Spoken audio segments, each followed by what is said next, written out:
예수님은 공생애를 시작하시기 전 대략 20년의 시간을 나사렛에서 목수의 일을 하면서 가족들을 부양하며 보내셨습니다. 나사렛이라는 동네의 면적은 아파트 단지 하나 정도 되는 작은 규모의 인구는 150명에서 400명 정도가 살았을 것으로 추정되는 작은 마을이었습니다.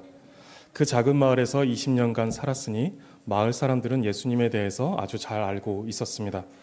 그런데 지난주에 우리가 살펴보았듯이 나사렛 사람들은 예수님에 대한 자신의 경험과 또 기억에 갇혀서 예수님을 배척하였습니다. 그래서 예수님은 나사렛에서는 아무 권능도 행하실 수 없다라고 마가는 기록합니다. 그렇게 예수님은 나사렛을 떠나 이제 다른 곳을, 다른 촌들을, 다른 마을들을 두루 다니시며 가르치셨습니다. 그리고 이제 7절에 예수님께서 12제자를 부르십니다. 그리고 그들에게 권능을 주시며 둘씩 짝을 지어 임무를 주십니다. 사명을 맡기시는 것이죠.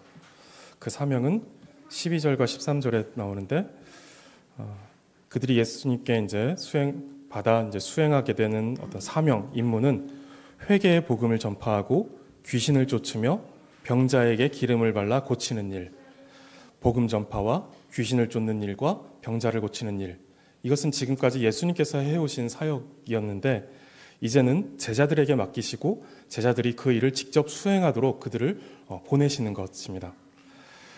제자들은 그동안 예수님과 함께하며 예수님의 말씀, 그리고 예수님의 능력, 예수님의 그 하나님 나라의 비밀들을 경험하고 들었습니다. 예수님께서 메시아이시고 예수님께서 전능하신 창조주이심에 대해서 누구보다 그들은 가까이서 경험하였고 또 가까이에서 들었고 또 예수님께서 특별히 이 제자들에게만 그 비유로 된 말씀을 풀어주셨죠. 그들이 이처럼 아주 특별한 위치에 있었음에 대해서는 의심의 여지가 없습니다. 이 12제자는 굉장히 특별한 사람들이었습니다. 이제 제자들은 보고 들은 것을 수행하기 위해 부름을 받습니다. 오늘 본문에서 이들은 잠시 보냄을 받고 얼마간 전도 여행을 다닌 뒤에 이제 6장 30절에 보면 다시 그들이 예수님께로 돌아옵니다. 돌아와서 그 전도 여행 중에 있었던 일들을 보고합니다. 그러니까 지금 나가는 것은 실습이고 훈련의 기간으로 갖게 되었던 것이죠. 그래서 이제 그 실습을 마치고 돌아와서 예수님께 이러한 일들이 있었습니다라고 이제 보고하는 그런 일들도 하는 것입니다. 그리고 이제 이들은 얼마 지나지 않아 이리와 같은 세상에 양을 보내는 것 같다라고 말씀하셨듯이 그 이리와 같은 세상 가운데 보냄을 받아 예수님께서 하신 하나님 나라의 복음과 능력을 전하는 일을 하고 그 사명을 생명보다 귀하게 여기며 사역을 하다가 대부분의 제자들은 순교를 하게 됩니다. 제자는 예수님의 부르심을 받아 세워졌고 또한 보냄을 받기 위해 세워졌습니다. 제자의 두 가지 특징은 부르심과 보내심을 위해 세워졌다라는 것입니다. 그래서 교회는 늘 이것을 생각해야 합니다. 교회는 부르심에 순종하여 모이고 또한 보내심에 순종하여 나가야 한다는 것입니다. 모이는 교회 그리고 흩어지는 교회가 이 땅에서 부름받은 교회와 성도의 특징이며 그들이 가져야 하는 사명입니다. 모이는 것과 흩어지는 것, 이 어느 것 하나 소홀히 되어서는 안 됩니다. 모이기를 패하는 교회는 흩어질 수 없습니다. 모이지 않았다라고 해서 그럼 흩어져 있는 것 아닌가? 그것이 아니라 모이지 않는 교회는 흩어지는 것이 아니라 부서진 것입니다. 또한 흩어지기를 꺼려하는 교회는 고여서 썩어질 수밖에 없습니다. 우리 안에 모임이 좋고 즐겁고 행복하다면 우리는 거기서 동시에 흩어짐에 대한 사명을 반드시 생각해야만 합니다. 이것을 수레에 빗대어 설명하는데 모이는 것과 흩어지는 것이라는 두 개의 바퀴가 같은 크기와 같은 속도로 굴러줘야 수레가 정확한 방향으로 진행할 수 있다라는 것입니다. 그래서 성경은 모이는 것을 분명히 강조하고 있으면서 동시에 흩어지는 것 또한 똑같이 강조하고 있습니다. 이것이 교회의 분명한 사명입니다. 존 파이퍼 목사님은 모여서 함께 드리는 예배가 흩어져 선교하는 것에 동력이 되고 그 선교는 또한 예배하지 않는 이들을 모아 예배하기 위해 존재한다라고 말합니다. 우리가 지금 드리는 이 예배는 그냥 모여서 우리가 하나님의 은혜 받고 이것을 끝나는 것이 아니라 흩어지기 위한 동력으로서 우리가 이렇게 모여서 하나님께 예배드린다라고 하는 것이죠. 하나님께서 우리가 예배하는 때에 우리에게 힘을 주시고 능력을 주셔서 흩어지도록 하신다라는 것입니다. 그 흩어짐의 동력을, 에너지를, 힘을 이 예배를 통해서 얻게 하신다라는 것이죠. 그리고 그 선교, 그 흩어짐은 또다시 예배하지 않는 이들을 예배 가운데로 모으는 일들을 하는 것이다라는 것입니다. 그래서 교회의 사명은 모이는 것과 흩어지는 것, 이것의 균형을 이루면서 계속해서 나아가야 한다는 것입니다. 하나님께서 우리 소리교회에 크신 복을 주셔서 너무 좋은 분들이 모였고 그리고 모이고 있다라고 생각을 합니다. 이것은 너무너무 감사한 일입니다. 그런데 그것이 부르심의 목적의 전부가 아니다라는 사실을 우린 또한 알아야 합니다. 우리가 모인 것이 너무 좋고 하나님께 너무 감사한 일이지만 그러나 이것이 부르심의 목적의 전부가 아니다라는 사실을 알고 우리는 세상 가운데로 나아가서 빛과 소금의 역할들을 감당해야만 합니다. 흩어져 일상으로 나아가 복음을 전하고 또 예배의 자리로 하나님의 백성을 모아야 한다는 것입니다. 모이고 흩어지는 이 일이 균형을 잘 이루는 교회와 성도가 건강한 신앙을 가지고 있다라고 볼 수 있는 것이죠. 이 균형을 잘 잡는 소리교회가 되면 좋겠습니다. 예수님은 제자들을 이제 보내시는데 둘씩 짝을 지어 보내십니다. 둘씩 보내신 데는 크게 두 가지의 이유가 있는데, 일단은 유대인들에게 있어서 이 둘이라는 이 숫자는 증인의 숫자입니다.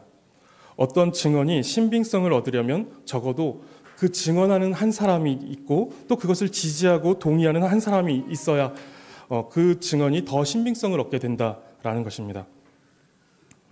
그래서 이제 하나님의 나라가 가까이 왔다라는 이 복음을 증거할 때 한 사람의 증언이 아니라 또 한 사람의 증언으로서 이제 그 하나님의 복음을 지지함으로써 복음에 대한 신빙성을 얻게 되는 것이고, 그래서 예수님은 이 두 사람을 짝을 지어서 이 하나님 나라의 이 복음이 더 신빙성 있게 그 복음을 듣는 이들에게 전달되도록 하신 것입니다.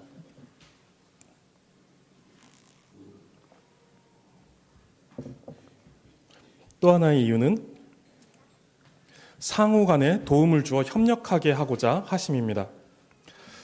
사람은 홀로 그 사명을 감당할 수가 없습니다. 하나님은 아담을 창조하시며 그에게 모든 만물, 하나님께서 창조하신 만물을 다스릴 것을 명령하셨습니다. 그러한 사명을, 다스리는 사명을 주셨죠. 그런데 그때 하나님은 아담에게 돕는 배필로서 하와를 주시면서 그 인격적 관계 속에서 협력하여 사명을 감당하게 하셨습니다. 이렇게 인격적 관계 속에서 함께 사역을 하는 것은 우리가 하나님의 형상으로 창조되었다라는 것을 보여줍니다. 우리를 창조하신 하나님께서 삼위로 존재하시고 서로를 기뻐하시고 사랑하십니다. 그리고 삼위 하나님은 모든 일을 함께 하십니다. 삼위로 존재하시는 그 하나님의 어떤 인격적 관계라는 이 본질적 요소가 그 형상대로 지음받은 우리에게도 그대로 반영이 되고 있는 것이죠. 그런 면에서 우리는 홀로 신앙생활을 할 수 없고 그래서도 안 됩니다. 하나님께서 우리를 창조하실 때 이미 우리를 인격적인 관계 속에서 하나님의 사명을 감당하도록 만들어 놓으셨기 때문에 그렇습니다. 이것은 그리고 하나님의 형상을 닮은 우리의 어떤 모습, 우리의 본질적인 어떤 모습이다라는 것이죠. 그래서 우리는 교회로 모여 함께 서로 사랑하고 돕고 협력하는 가운데 사명을 이루어가는 것이 창조 질서를 따르는 것이고, 그래야 사명을 감당할 수 있습니다. 교회를 떠나 독립적으로 내가 하나님의 사명을 감당하겠다라고 하는 것, 이렇게 되어서는 안 된다라는 것이죠. 이것은 성경이 말하는 어떤 사명을 감당하는 태도가 아닌 것입니다. 그래서 예수님은 이렇게 둘씩 보내시며 사명을 감당하게 하십니다. 이렇게 예수님은 제자들을 이제 전도의 현장으로 보내시는데 세 가지의 명령을 하십니다. 8절과 9절에서 그리고 10절에서 11절에서 각각 이렇게 명령을 주시는데, 8절을 보시면 여행을 위하여라고 이렇게 말씀하십니다. 이제 전도 여행을 제자들이 떠날 것이기 때문에 그 여행에 관한 지침을 주시는 것입니다. 그런데 이 여행이라는 표현은 여행이라는 의미 외에 길, 그리고 진보, 진행이라는 이런 의미가 있고, 어떤 목적지로 나아가기 위한 길로서 수단과 방법, 그리고 어떤 목적을 위한 삶의 방식이나 행동 양식이라는 의미도 갖습니다. 즉 지금 예수님께서 주시는 이 명령은 제자들이 어떤 제자의 삶을, 어떤 사명의 삶을 살아갈 때 그 삶의 방식이자 행동 양식에 대한 것이고, 더 나아가서 그리스도의 제자된 성도와 교회가 취해야 하는 삶의 방식이고 행동 양식에 대한 것이다라는 것입니다. 첫 번째 명령은 8절과 9절입니다. 보시면 예수님께서 명하시되 여행을 위하여 지팡이 외에는 양식이나 배낭이나 전대의 돈이나 아무것도 가지지 말며 신만 신고 두벌옷도 입지 말라라고 말씀하십니다. 많은 것들이 허용되지 않고 있고 다만 지팡이 하나와 신발 그리고 한 벌의 옷만 허용되고 있습니다. 그리고 먹을 것도 가지고 가지 말고 어떤 필요한 것들을 넣을 수 있는 배낭도 가지고 가지 말고 돈을 넣을 수 있는 전대도 가지고 가지 말라라고 말씀하십니다. 한번 이 여행을 떠날 때 예수님께서 이렇게 세팅해 놓으시는 그 제자, 그 전도자의 모습을 한번 상상해 보시기 바랍니다. 이것이 긴 시간 그 여행을 떠나는 사람의 차림이라고 이제 생각이 되십니까?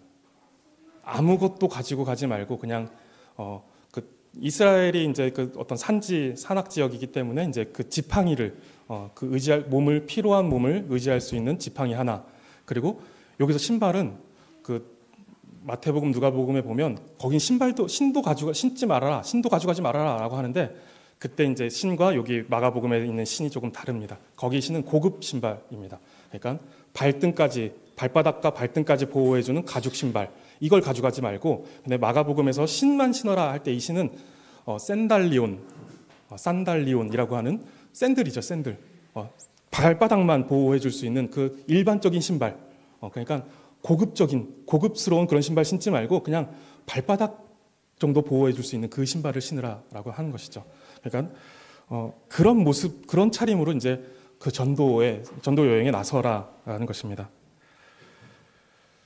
이러한 모습은 이제 여행을 떠나는 사람의 차림이라기보다 그냥 가볍게 산책 나가는 사람처럼 보입니다. 그러한 차림으로 여행을 떠나라는 것이죠. 여행을 가보셔서 아시겠지만 이제 단 며칠 동안 떠나는 짧은 여행이라고 해도 한 보따리의 짐을 싸게 됩니다. 저희 가족도 이제 지난 겨울에 이제 여행을 다녀왔는데 짐을 최소화해 보겠다라고 이제 배낭 2개와 기내에 들어갈 수 있는 작은 캐리어 가방, 이거에다가 짐을 막 꾸겨 넣었습니다. 최소화하면서 넣었는데 이제 그렇게 되었습니다. 근데 이제 나름 줄인다고 했지만 필요한 것들을 챙기다 보니까 이제 꽉꽉 눌러 담았습니다. 그러니까 이제 여행에 진행하면서 이제 너무 불편한 거죠. 그 가방이 조그마니까. 그래서 결국 여행지에서 커다란 가방을 샀습니다. 커다란 캐리어 가방을 하나 사서 그러니까 편해지더라고요. 그렇게 이제 여행을 갈 때 챙겨야 하는 것들이 많은데 예수님은 제자들에게 아무것도 챙기지 말라라고 하십니다. 왜 그러셨을까요? 하나님께서 공급하실 것을 믿고 의지하라는 것입니다. 아무것도 가지고 가지 말고 하나님만 의지해라. 그 가져가는 어떤 배낭에 든 것이나 먹을 양식이나 돈, 이런 것들을 의지하지 말고 하나님만 의지해라 라는 것이고, 그것을 가르치시고 경험하게 하시고자 하시는 것입니다. 마태복음 6장에서 예수님은 이렇게 말씀하시죠. 그런즉 너희는 먼저 그의 나라와 그의 의를 구하라. 그리하면 이 모든 것을 너희에게 더하시리라. 먼저 하나님의 나라와 하나님의 의를 구하는 자에게 모든 것을 공급하시는 아버지가 있다라는 것을 경험하게 하시는 것입니다. 31절과 32절 보시면 그러므로 염려하여 이르기를 무엇을 먹을까 무엇을 마실까 무엇을 입을까 하지 말라. 이는 다 이방인들이 구하는 것이라. 너희 하늘 아버지께서 이 모든 것이 너희에게 있어야 할 줄을 아시느니라. 우리 인생의 여정 속에서 우리의 먹을 것과 마실 것, 입을 것, 우리의 필요에 대해 염려하지 말라라고 말씀하시는데, 왜냐하면 우리는 이 모든 것을 공급하시는 아버지가 있기 때문이다라는 것입니다. 그러한 것들을 염려하는 사람은 아버지가 없는 사람들, 아버지가 없는 이방인들이 그러한 것들로 염려를 하고 또 그 염려하는 것이 그들의 삶의 방식이다라는 것입니다. 그들은 내일의 염려를 메꾸기 위해 오늘을 힘써 살아가는 사람들이라는 것이죠. 아버지가 있는 자들은 아버지가 이 모든 것을 더하실 것을 믿고 내일의 염려를 오늘을 살아가는 삶의 방식으로, 삶의 동력으로 삼지 않는다는 것입니다. 염려한다고 해결되는 인생이 아니다라는 것이죠. 그래서 우리의 삶의 방식, 우리의 삶의 원리는 염려함으로 키를 한 자라도 키워보겠노라 라는 이런 어리석은 시도가 아니라 하나님께서 우리의 필요를 아시고 공급하신다는 그 믿음과 신뢰를 가지고 오늘 평안히 잠들고 힘차게 내일로 나아가는 것입니다. 그런데 그렇다고 아무것도 가지지 말라라는 이 말씀을 보고 그럼 성도의 삶은 무소유의 삶 또는 최소한의 소유여야 한다라고 생각할 필요는 없습니다. 그러한 삶을 살아가는 자리로 부름받는 어떤 성도가 있겠지만 모든 성도가 그래야 한다라고 성경이 말하고 있지는 않습니다. 성경엔 분명히 부자가 있습니다. 부자가 이제 사역을 돕고 교회를 돕는 일들이 있죠. 누가복음 22장 35절을 보시면 예수님께서 이제 마지막 최후의 만찬의 자리에서 제자들과 함께 이전에 있었던 전도 여행에 대하여서 이제 회상합니다. 회상하시면서 이렇게 말씀하십니다. 그때 너희가 아무것도 없이 떠났지 않았느냐? 그때 너희에게 부족한 것이 있었느냐? 라고 이렇게 예수님께서 제자들에게 물으십니다. 그러자 제자들이 없었나이다 라고 이렇게 대답하죠. 그리고 이제 36절에서 예수님께서 이렇게 말씀하십니다. 이르시되 이제는 전대에 있는 자는 가질 것이요 배낭도 그리하고 검 없는 자는 겉옷을 팔아서 살지어다 라고 말씀하십니다. 이전에는 아무것도 가지지 말라고 하셨던 예수님께서 이제는 가져라, 준비해라, 지녀라 라고 이렇게 말씀하시는 것입니다. 지금까지는 예수님과 제자들에 대하여서 그 이스라엘 안에서 우호적인 어떤 반응이 있었지만 예수님께서 십자가에 달리신 후에 제자들이 맞닥뜨리게 될 상황은 고난과 핍박의 상황이 될 것이니 그에 맞는 준비를 하라고 말씀하시는 것입니다. 출애굽한 이스라엘 백성이 광야에서 40년간 하나님께서 친히 공급하시는 만나와 메추라기를 먹고 그때에 신발이 헤어지지 않는 기적을 통해서 필요가 채워졌다면 약속의 땅에 들어가면서는 이제 스스로 농사를 짓고 필요를 채울 수 있는 환경이 되어 만나와 메추라기가 이제 그쳐졌듯이 새로운 상황에 따른 새로운 준비를 하게 하시는 것입니다. 그런데 그렇다고 하나님께서 공급하시지 않으시고 스스로 필요를 채운다라는 것은 아닙니다. 만나와 메추라기를 주시지 않는다고 하나님께서 이제 공급하시지 않는구나, 나 스스로 살아야 되는구나 라는 것이 아니라는 것이죠. 만나와 메추라기만 기적이 아니라 농사를 지을 땅과 또 때에 맞게 내리는 햇빛과 비, 그리고 농사에 필요한 힘과 지혜도 다 기적이고 하나님께서 공급하시는 것입니다. 출애굽 후에 광야에서 태어난 그 아이들에게 40년 동안 아침에 눈 뜨면 내리던 만나와 메추라기는 기적이 아니라 원래 태어나면서부터 그러했던 자연으로 여겨졌을 것입니다.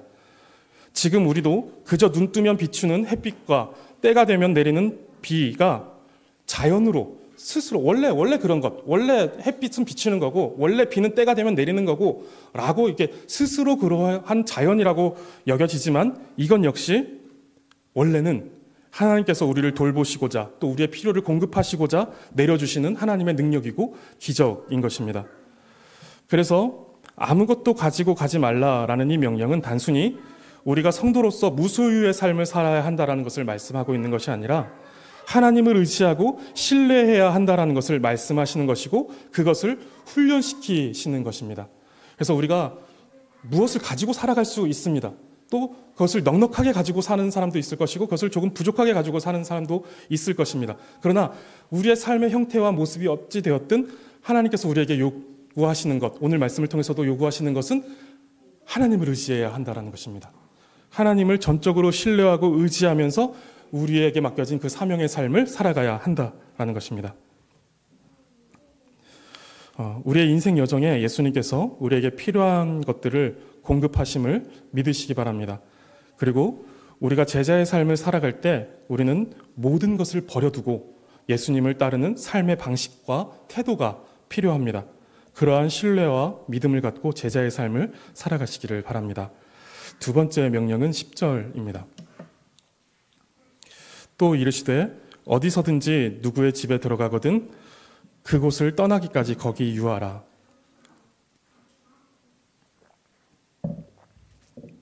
어디서든지라는 표현에서 성도는, 하나님의 백성은, 제자는 하나님께서 원하시는 곳이면 어디든지 가야 한다는 사실을 생각하게 됩니다. 그것이 어떤 장소가 되었든 혹은 어떤 환경이나 어떤 상황이 되었든 보내시는 그 장소와 상황과 환경에서 우리는 제자의 삶을 살아가고 또 거기서 사명을 감당해야 하는 것입니다.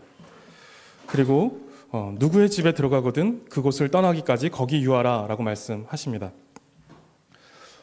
제자들이 어떤 마을에 들어가거나 또 거기서 어떤 집에 찾아 들어갔을 때 그곳의 어떤 편의 조건을 따지면서 이리저리 옮겨 다니지 말고 한 곳을 정하고 그곳을 거점으로 하여 전도 사역을 하라는 의미가 이제 분명히 있을 것입니다.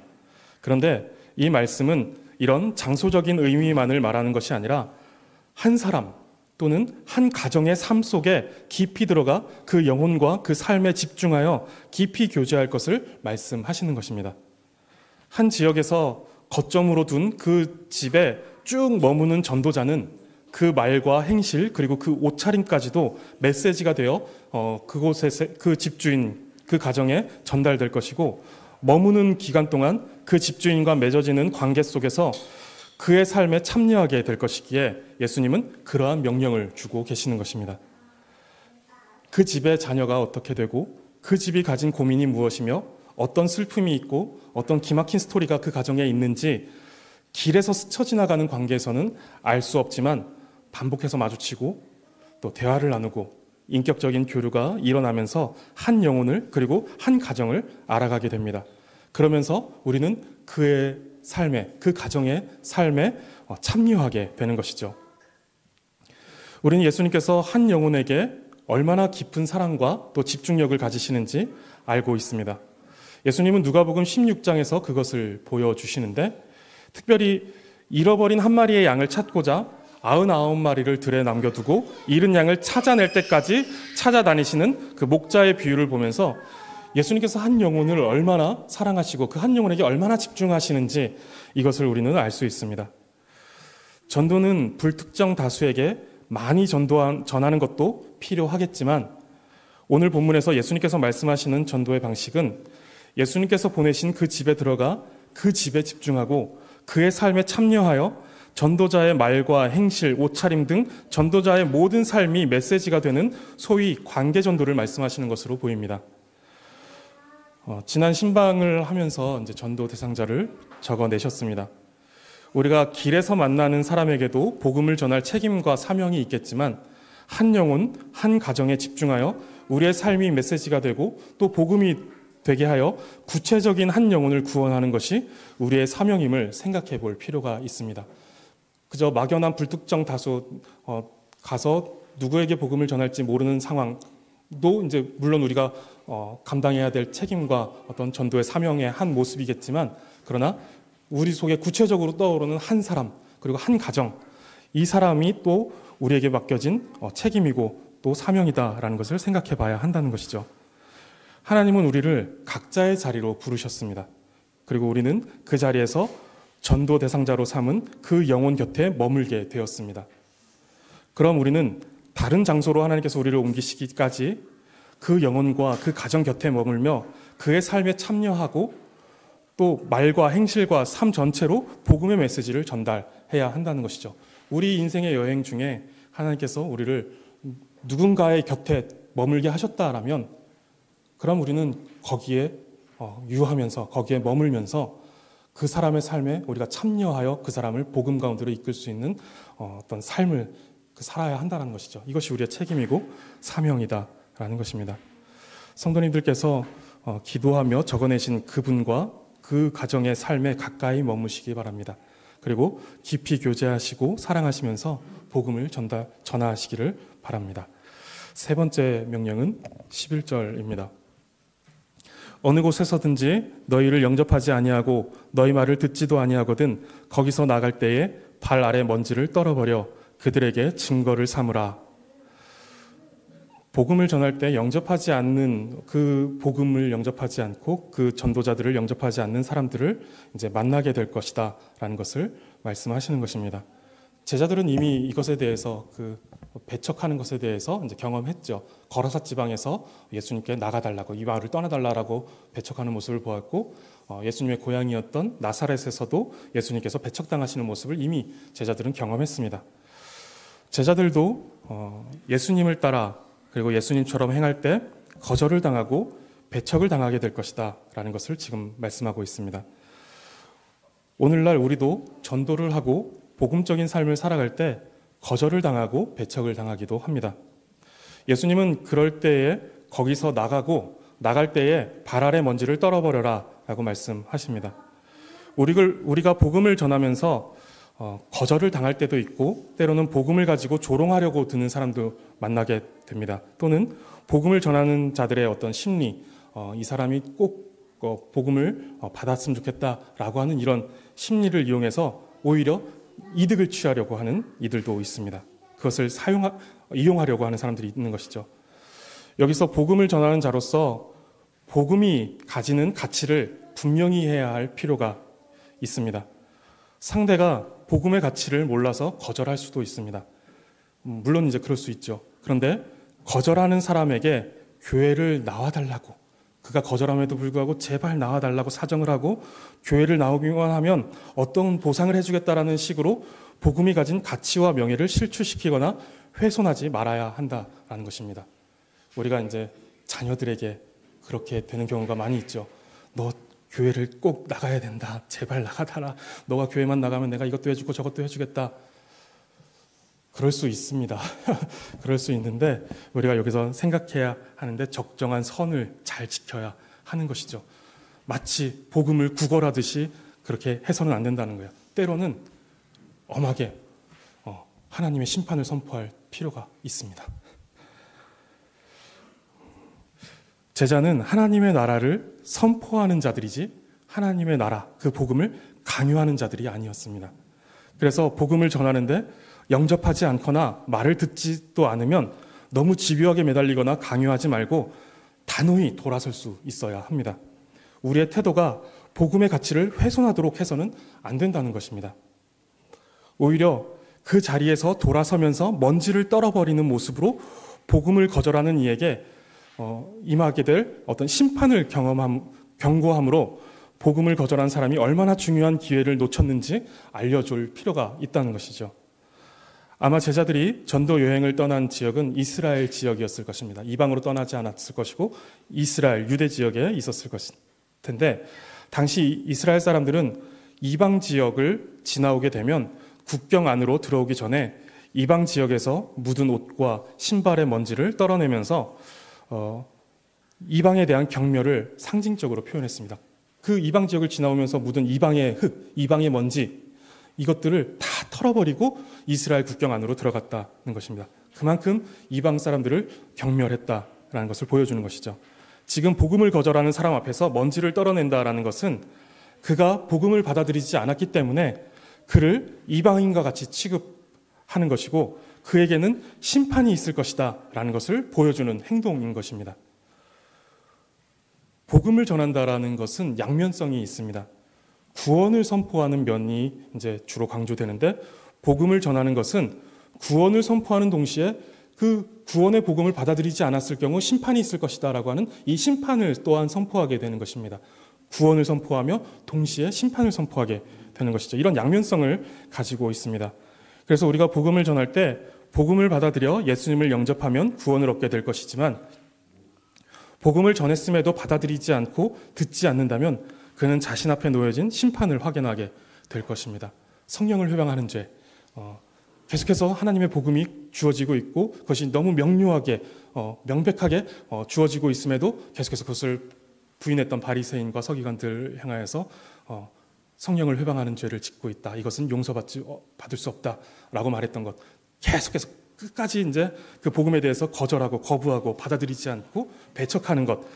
이 사람들은 이제 심판 앞에 놓이게 되는 것이죠. 예수님은 마태복음 7장 6절에서 거룩한 것을 개에게 주지 말며 너희 진주를 돼지 앞에 던지지 말라. 그들이 그것을 발로 밟고 돌이켜 너희를 찢어 상하게 할까 염려하라. 개와 돼지는 거룩한 것의 가치와 진주의 가치를 알지 못합니다.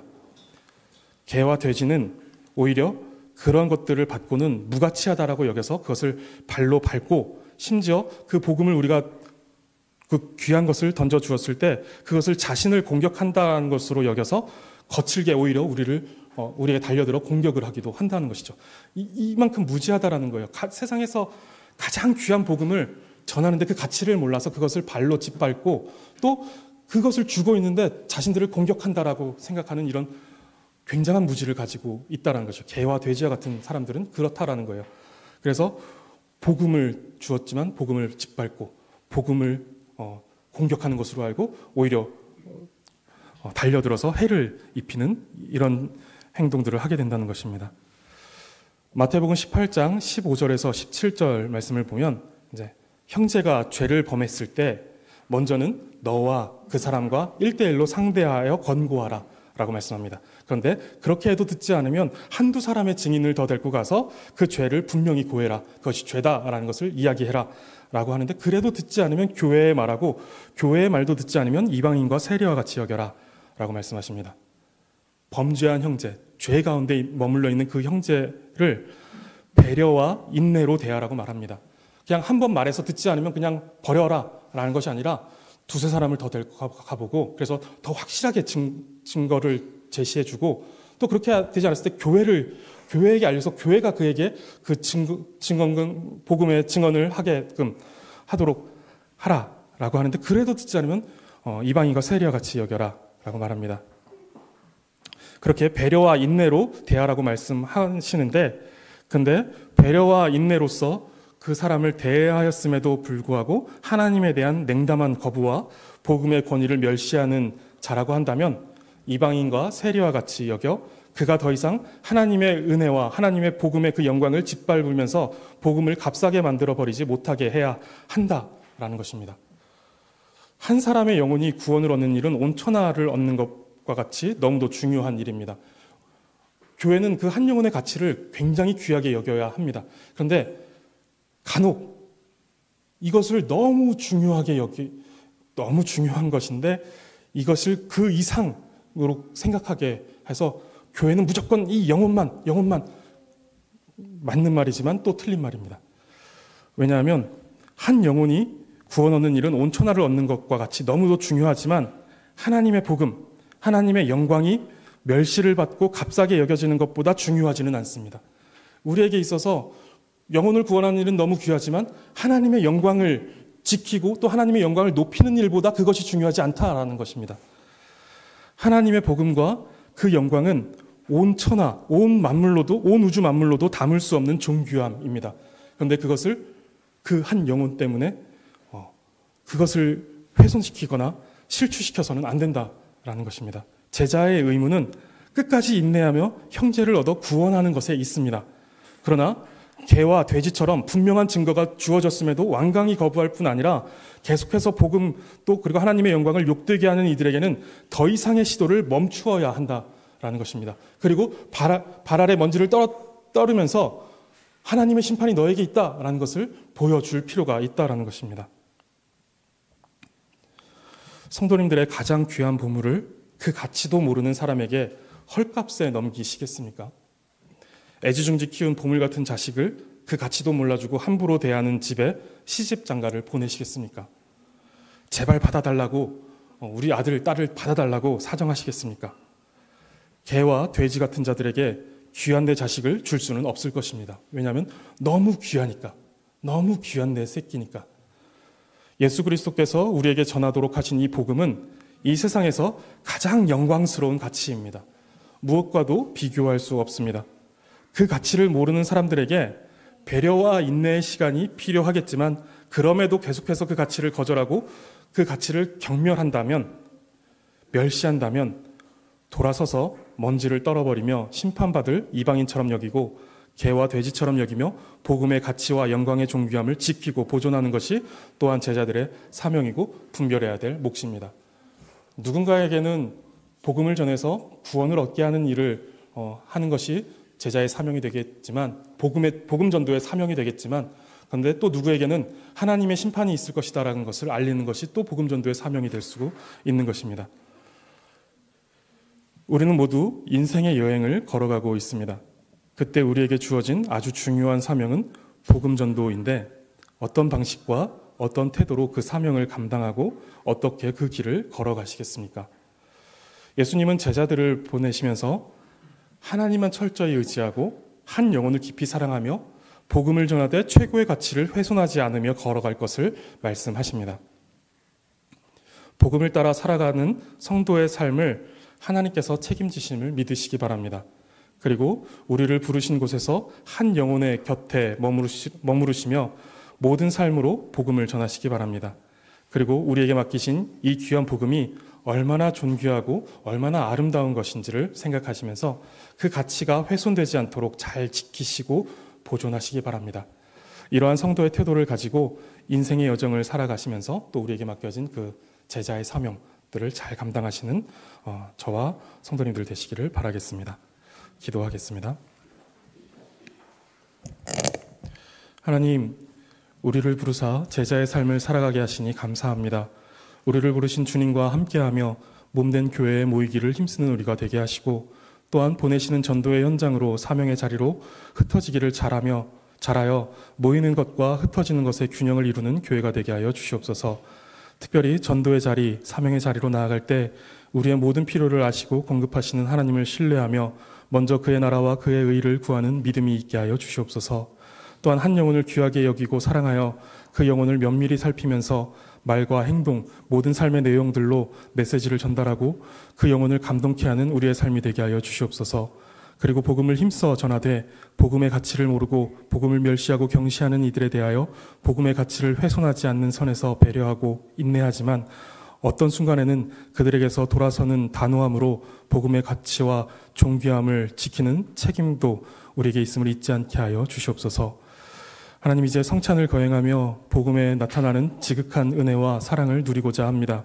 성찬에 참여하는 우리 모두가 이 자리에 임하시는 예수님의 임재를 경험하게 하여 주시고, 한 떡과 잔을 마실 때 우리를 그리스도와 하나 되게 하심과 교회로서 한 몸 되게 하심을 깊이 생각하는 복된 성찬의 은혜가 우리 모두에게 있게 하여 주옵소서. 감사드리며 예수 그리스도의 이름으로 기도드립니다. 아멘.